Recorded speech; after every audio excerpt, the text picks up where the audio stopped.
ต่อវីដេអូនេះគឺសម្រាប់អ្នកដែលចូលចិត្តញ៉ាំ pasta ហើយចង់ចេះធ្វើ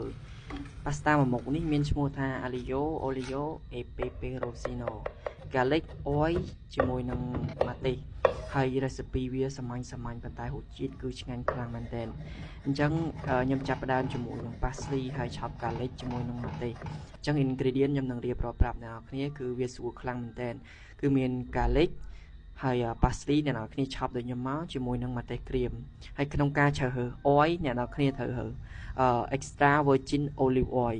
ហើយប្រភេទ pasta មួយណាក៏បានដែរតាមតែអ្នកនរគ្នាចូលចិត្តតែថ្ងៃនេះខ្ញុំរើ fettuccine ហើយរយៈពេលក្នុងការចម្អិនវាគឺ10នាទី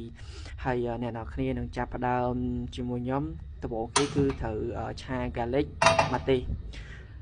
technique ក្នុងការចម្អិនវាគឺត្រូវចាប់ផ្ដើមពី cold pan ទៅអ្នកគ្នាអាចដាក់ផ្ទះក្តៅទេបើក្តៅដាក់ garlic ទៅគឺវានឹងខ្លោចហ្មងអញ្ចឹង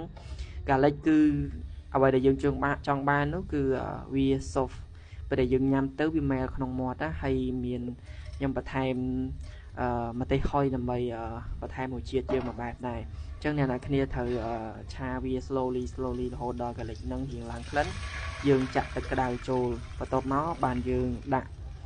pasta យើងចូលអញ្ចឹងដោយដែលខ្ញុំ mention ពីមុខមកថា pasta គឺត្រូវចម្អិនរយៈពេល10នាទីអញ្ចឹងក្នុងការដាក់ទឹកយើងអាចស្មានវាត្រូវទេអ្នកនរគ្នាអាចដាក់បន្តបន្ទាប់រហូតដល់រយៈពេល10នាទីមើលទៅ pasta យើងឆ្អិន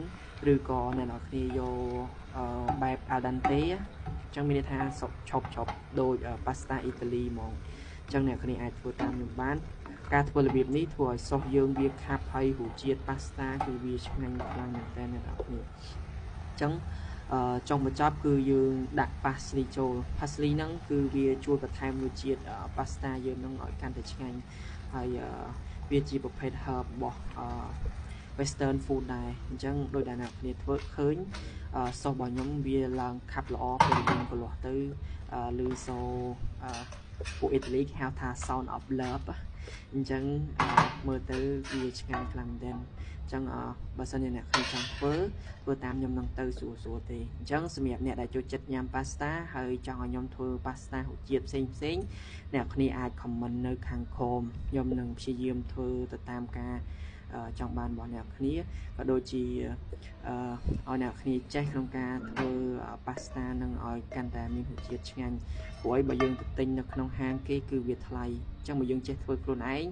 ពេលដែលតនេអ្នកដែលចូលចិត្តធ្វើម្ហូបគឺយើងអាចធ្វើបានហើយអញ្ចឹងដាក់ចានទៅវាស្អាតដែរអ្នកនរគ្នាបាយបាយ